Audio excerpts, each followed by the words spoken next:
moi, j'habitais sur les allées, à l'hôtel particulier où il y a le docteur, en face du cinéma. Mes parents étaient domestiques, là.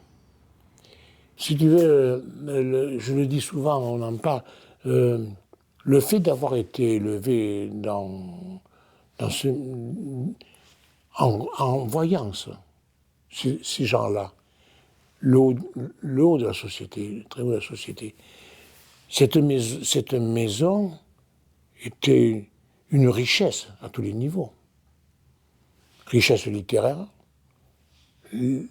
richesse patrimoniale, en mobilier, c'était d'une splendeur. Tu t'aurais cru au XVIIe, XVIIIe siècle, les meubles d'une beauté, les miroirs, c'était tout était beau, tout était beau. Et si tu veux, je n'avais pas, mais j'en profitais un peu de ça. J'ai vu c'était l'excellence un peu, quoi. Ma mère était une très grande cuisinière, très appliquée. Mes parents, ils servaient, mon papa servait. euh, Ma mère en faisait la cuisine au sous-sol. Il y avait un monte-plat. Les patrons mangeaient dans une très grande salle à manger. Et on appelait mon père pour le desservir avec la sonnette à table. La patronne avait une sonnette et elle sonnait quand il fallait débarrasser. J'ai eu, si tu veux, tout, l'application, les mises en table que faisaient mes parents, tout était beau, quoi. Tout était beau. Les habits étaient beaux, et donc je me suis un peu imprégné de ça, de cette richesse de la beauté, et ça m'a nourri un peu, ça aussi. Hein. Voilà. Je n'avais pas que le mauvais côté. On, on vivait dans les écuries en bas, bien à la chaux. Mais si tu veux, quand ils n'étaient pas là, enfant, j'étais curieux et j'allais dans les appartements du haut et je regardais les encyclopédies, tous les objets riches qu'ils avaient, l'argenterie. Euh, C'était des nobles, quoi. Des nobles, quoi. Quand ils n'étaient pas là. Et que mes parents faisaient le ménage, donc j'allais avec eux, je regardais, j'étais occupé à regarder tout ça, quoi. Puis je voyais, après je les voyais évoluer, mes parents quand même. Hein. Je voyais comment ils travaillaient, comment... C'était l'excellence, quoi. C'était l'excellence. J'en ai souffert par rapport à tous les autres, quoi, si tu veux. En étant dans ce quartier où il y avait un mélange de bourgeoisie et d'enfants comme nous, la comparaison, quoi, se faisait, et je me rendais bien compte que, bon, j'étais un enfant de domestique, quoi. Et puis c'était très précaire, quoi.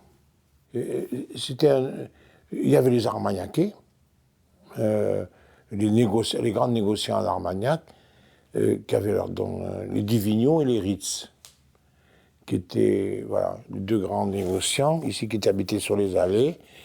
Il y avait un juge de paix, il y avait un huissier, il y avait des assureurs, il y avait des notaires. C'était un quartier quand même agréable, les allées, quoi. Et donc, mais il y avait aussi des gens des gosses comme moi, qui étaient des ouvriers, voilà. Mais on se mélangeait tous ces gosses, hein. On se mélangeait. Mais si tu veux, par exemple, c'est anodin. Tous ces enfants partaient en vacances. Et moi, je ne partais pas. ils allaient à la mer, même tous ces notables avaient des maisons secondaires sur le bassin d'Arcachon, à Hossegor, tout ça. Mais moi, je connaissais pas. Je connaissais pas. Après,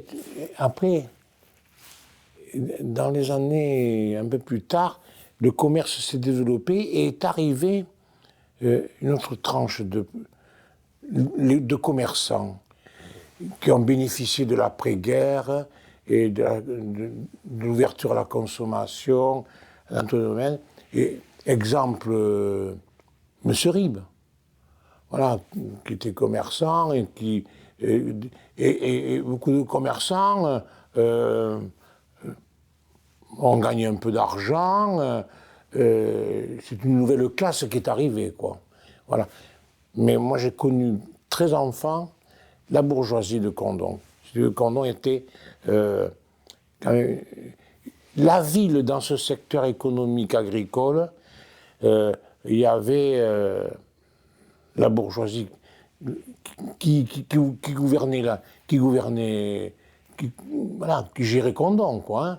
C'était les notables qui avaient l'instruction, et voilà, c'était partagé, très partagé. Mais il y avait ce bratage d'enfants, voilà, mais on ne vivait pas tous pareil, quoi. Voilà. Domestique, ça veut dire c'était domestique à plein temps. Ils n'avaient aucun loisir. Ils étaient domestiques tout le temps. Ma mère était cuisinière, mon père s'occupait de la maison, et donc il servait. C'était des hauts notables. Les Duvigneaux chez qui ils travaillaient, c'était une des plus grandes fortunes de France. Et donc, ils faisaient que des réceptions. Et donc, mes parents étaient occupés en permanence parce que c'était 365 jours sur 365 disponibles. Pas toujours occupés, mais disponibles. Il fallait qu'ils soient là en permanence. Et donc, ils n'avaient pas de relationnel avec les autres. Voilà. Ils n'avaient pas d'amis.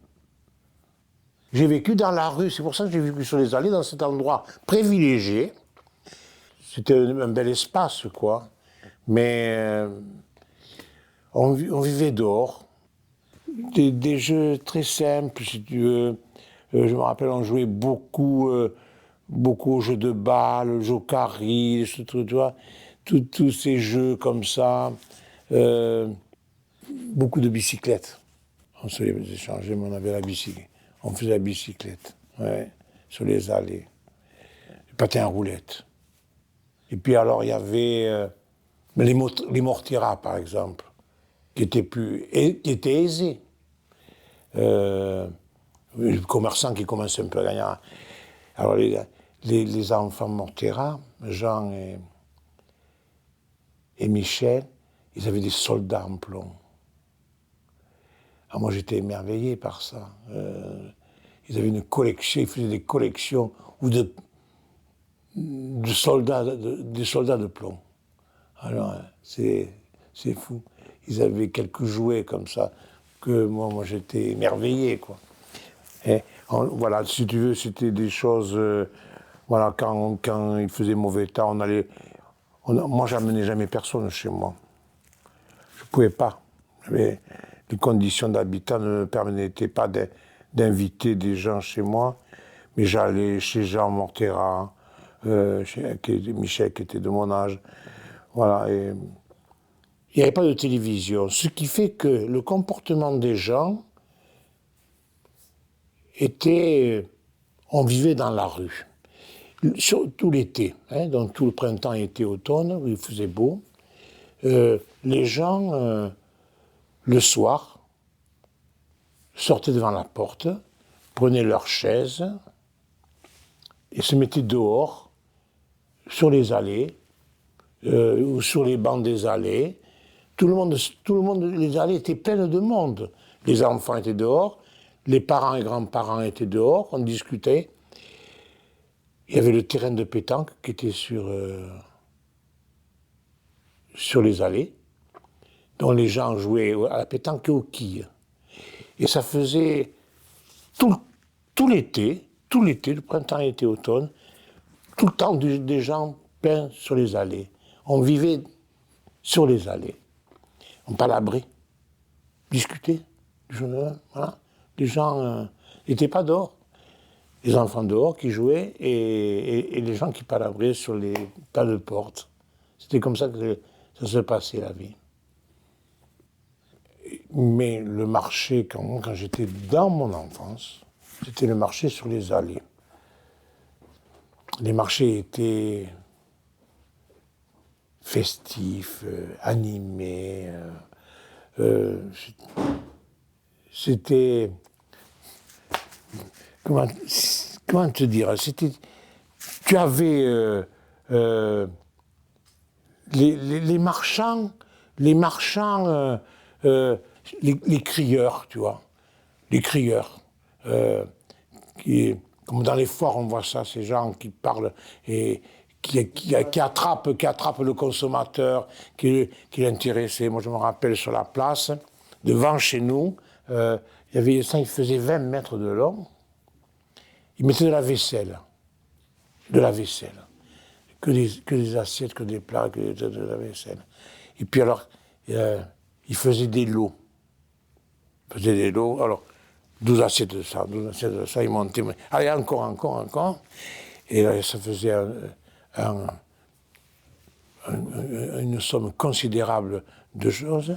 Et puis alors, il le mettait à un prix. Personne n'en veut.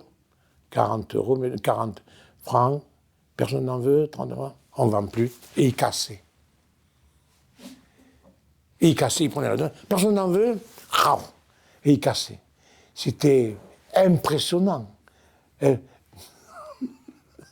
Je ramène pas, on casse. Vous n'en voulez pas. Alors, si tu veux, il y avait... Je me rappelle, c'était extraordinaire. Ça, c'était toute mon enfance. Il y avait, au coin du cinéma, il y avait un mec, il se mettait des chaînes, de torse nu, il se mettait des chaînes avec des cadenas, et en laps de temps, les jeux du cirque, franchement. Je me rends compte qu'on a connu ça. C'était des marchés vivants. Il y avait des centaines de marchands, quoi. Ceux qui étaient à la grande distribution aujourd'hui étaient dans la rue, quoi. Et donc, le monde agricole aussi, c'était leur jour de sortie. On allait au marché. D'abord, on rencontrait des gens socialement, et après, voilà, et on achetait. C'est des marchés énormes. C'était... et les foires, c'est autre chose, c'était encore des supermarchés, où alors s'additionnait le bétail. Voilà. On vendait sur la route, les bêtes étaient installées, on tapait à la main et on achetait le bétail. Ce qui a changé, c'est le rapport au travail. Moi, je me rappelle, ça ne vivait pas sur l'or, mais on était content d'être agriculteur, on était content d'être artisan. Oui, on aimait. Il s'épanouissait même à travers les travaux manuels. Tu étais chaudronnier, on voyait bien qu'ils étaient reconnus à travers leur qualité de travail. Moi, je pensais souvent à Laborde, tu vois, qui était le ferronnier, qui faisait des grilles en or, en fer forgé. On voyait bien qu'ils y trouvaient leur compte, ils étaient reconnus à travers leur travail. Je crois que, si tu veux, ce que je trouve aujourd'hui, c'est que je ne vois pas des gens très épanouis dans le monde du travail, quoi. Alors que moi, j'ai connu des gens, quel que soit leur métier, eux heureux dans leur travail assez. Heureux. Je vais dire quelque chose. Moi, je regardais une photo de classe quand nous étions chez Côte, à l'école Saint-Joseph, en primaire. On a des photos, on est une trentaine. Je vais te dire, sur la trentaine de gosses, il y avait de tout gosses avec des capacités plus ou moins. Mais sur ces 30 gosses, je les prends, je connais tout ce qu'ils ont fait dans leur vie, leur profession, où ils se sont... Pas un était à la rue. Pas un était en difficulté. Notaire, chirurgien dentiste, boucher, électricien, plombier, tous y ont trouvé. Cette période te permettait d'arriver dans un apprentissage. Le maître d'apprentissage, si tu veux, la personne qui te prenait en apprentissage, il avait un engagement moral. Tu sortais au bout de 3 ans, tu rentrais, tu finissais ta scolarité à 14 ans, tu rentrais à 17 ans, tu avais fait 3 ans d'apprentissage avec quelqu'un qui s'était engagé envers toi moralement, qui t'avait appris un métier, parce que les enfants étaient preneurs, un ensemble de choses, et ces gosses partaient à 17 ans chez leur premier patron, partaient à l'armée, et ils revenaient, ils avaient déjà un métier, et ils pouvaient s'installer. Voilà. Si tu veux, c'est ça que je regarde. Tout le monde trouvait sa place, quel qu'il soit. C'est important quand même, ça. Hein. Et moi, je voyais mes copains, Donato, qui était boucher, combien il était heureux d'avoir été boucher. Paladin. Le garçon le plus fermé que j'ai connu de ma vie. Il était à l'école, un mur, c'est plus ouvert. Tellement que l'instituteur, M. Cole, lui avait dit, Madame Paladin, on ne peut pas, il peut pas, c'est pas, il n'y a rien à faire, quoi. Il n'y a rien à faire. Il est parfait, il peut pas, il n'y a rien à faire, on ne peut rien, il est tout fermé. Et donc, exceptionnellement, il avait eu une dérogation, il a quitté l'école à 12 ans. Tu te rends compte? Et sa maman, dont elle avait cet enfant totalement fermé, là, elle faisait des ménages chez Sandrini, qui était un restaurateur de la rue Barlette. Il l'a pris comme mitron. Il l'a pris. Il a dit à sa mère, je vais te le prendre, ton gosse, bon, on lui fera faire la vaisselle. Paladin, ce fameux Paladin, est devenu un des plus grands cuisiniers de France. Il a été aux États-Unis, il a fait sa carrière aux États-Unis, au Watergate, un des plus grands, il recevait tout le monde diplomatique des États-Unis. Formé, à quand on parle, un maître d'apprentissage qui s'appelait Sandrini, et il est devenu un des plus grands cuistots de France. Tous ont réussi. Tous ont trouvé leur voie. Bon, matériellement différemment, mais quand même, quoi. Tu t'accomplis, c'est agréable, quoi. C'est agréable. Moi, je dis, maintenant, nous mesurons ça encore plus maintenant, parce que maintenant, on s'est éloigné de cet établissement, et quand tu vois, bon, les gens ont vieilli avec nous, mais ce qu'il y a, c'est que c'est les jeunes qui venaient tout bébé, qu'on a vu naître à la pizzeria, et qui ont passé leur enfance avec leurs parents, des repas de classe, et qui se sont mariés, et qui aujourd'hui, tu ne les reconnais pas, et qui viennent vers nous, et que tu sens que tu as marqué leur vie.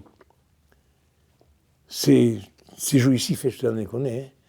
Tu te dis, tu t'es crevé, mais t'as apporté, quoi, un peu, quoi. Et donc, ce café, c'était un débit de vin. C'est-à-dire que l'on vendait le vin à la tirée.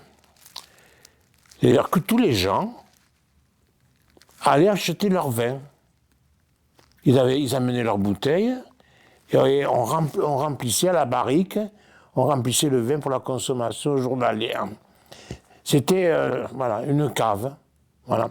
Et il avait une dizaine de tables dans cet endroit qui était... Si tu veux, c'est dans son jus... c'était un ciment par terre, c'était un gros poêle au milieu de la salle, des tables en formica, noir de fumée parce qu'il n'y avait pas d'extracteur. C'était... Et on ne vendait que du vin. Il n'y avait pas de licence. Et là, c'était une grande rencontre sociale. C'était toujours bondé de monde. S'y retrouvaient les immigrés espagnols et portugais qui étaient dans le bâtiment, s'y retrouvaient les vieux de l'hôpital qui venaient picoler, les vieux de l'hôpital, s'y retrouvaient les gendarmes, s'y retrouvaient les facteurs, s'y retrouvaient quelques sportifs, quelques notables. On venait boire son coup.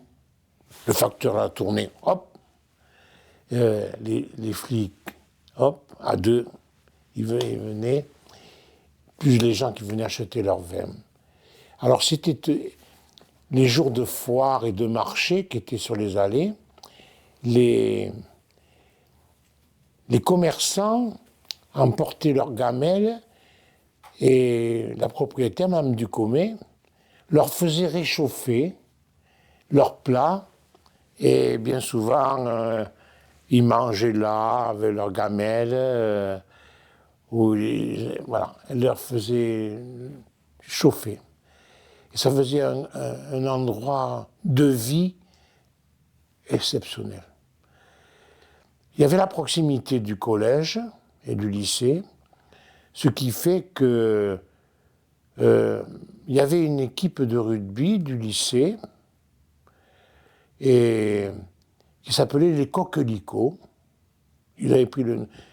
Et donc, le bar s'appelait les Coquelicots. Et les gosses du lycée passaient aussi dans ce bar. Ils passaient là, les grands, pas les petits, mais les grands qui étaient en terminale, tout ça, là, ils y passaient. Les clubs de sport y passaient. C'était un endroit très, très particulier. Et donc, il y avait des scènes, moi je me rappelle, quand les vieux ils se torchaient, ils ne tenaient plus debout. Ils tombaient sur les tables et ils ne rentraient pas à l'hôpital.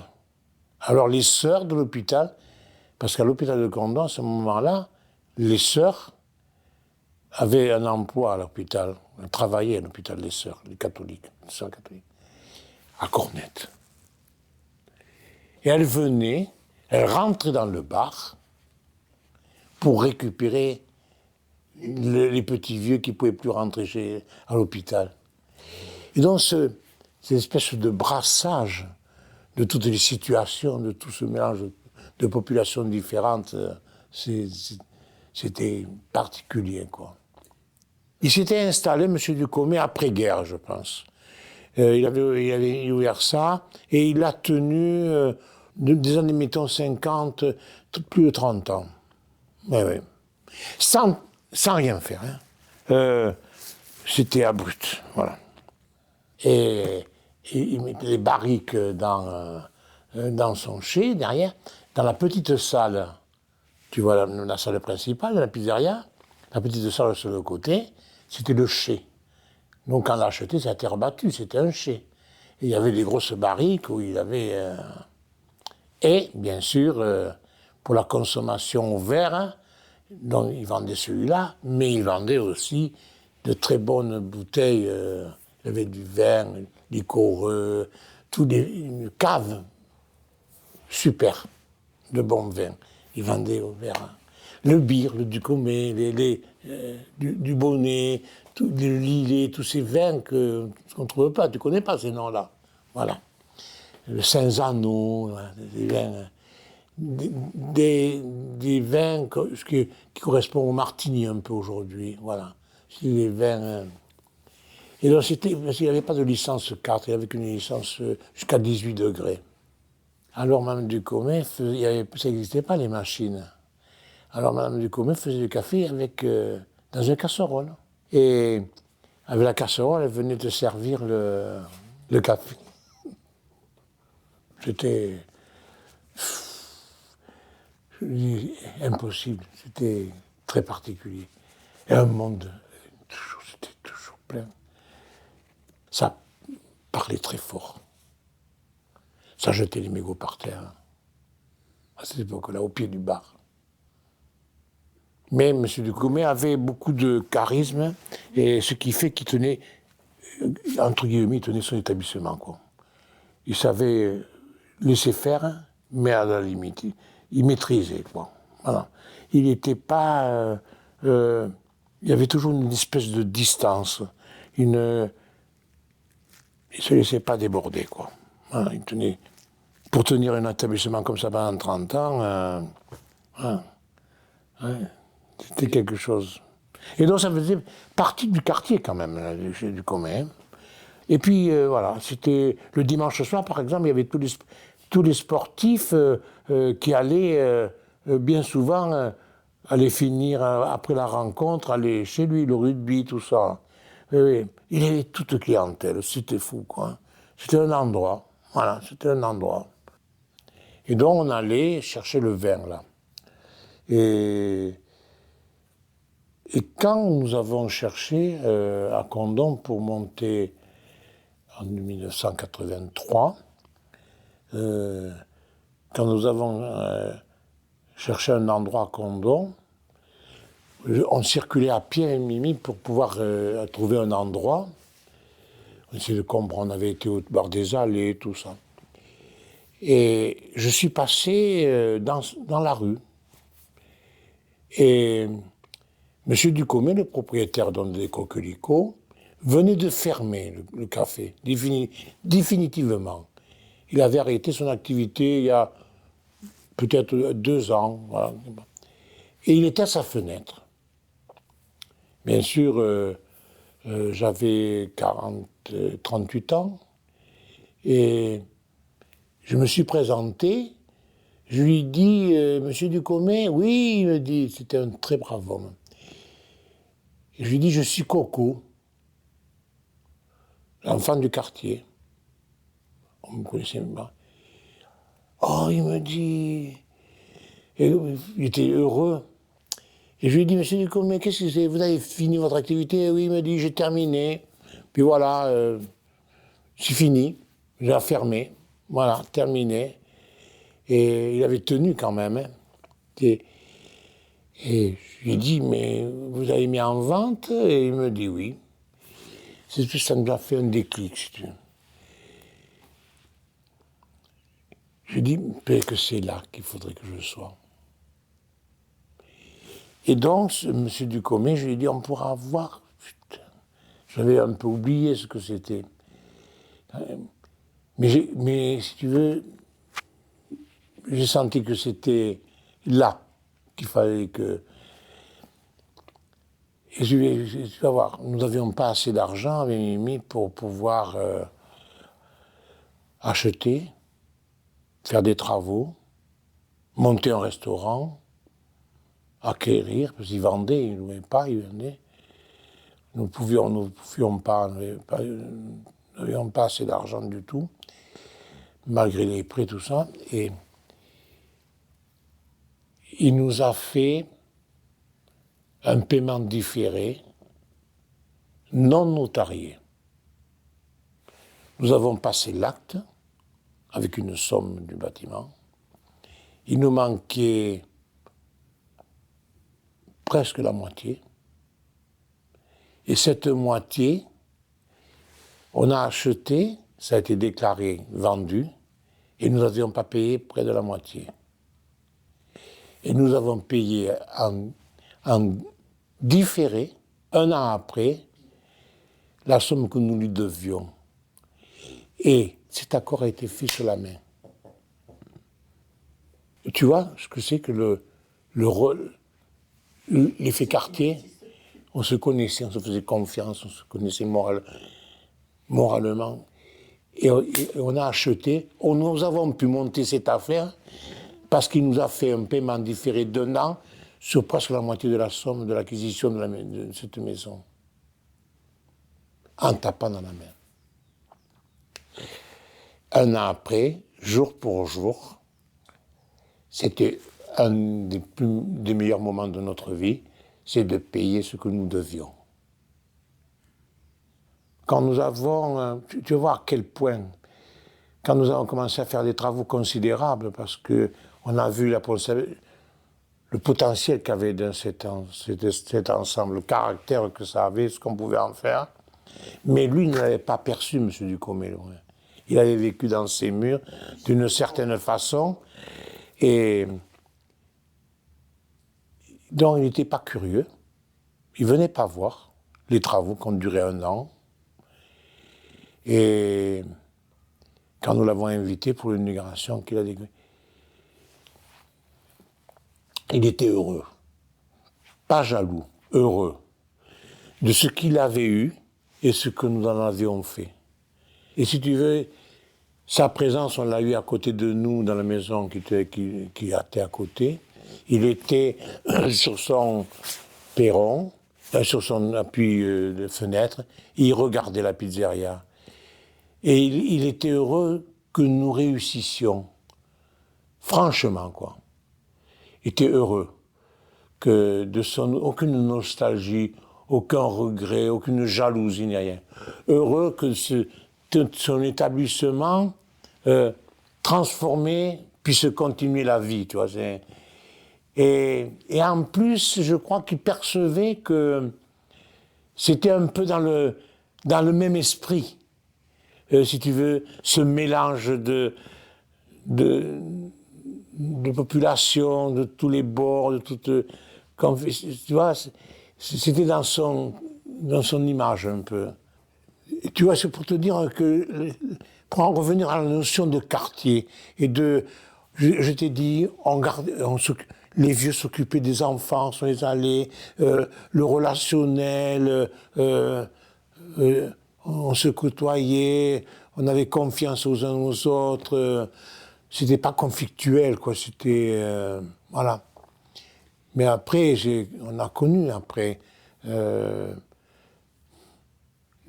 tu sais, dans un parcours, aussitôt qu'on a commencé que les commerçants ont gagné un peu d'argent, ils ont voulu quitter leur...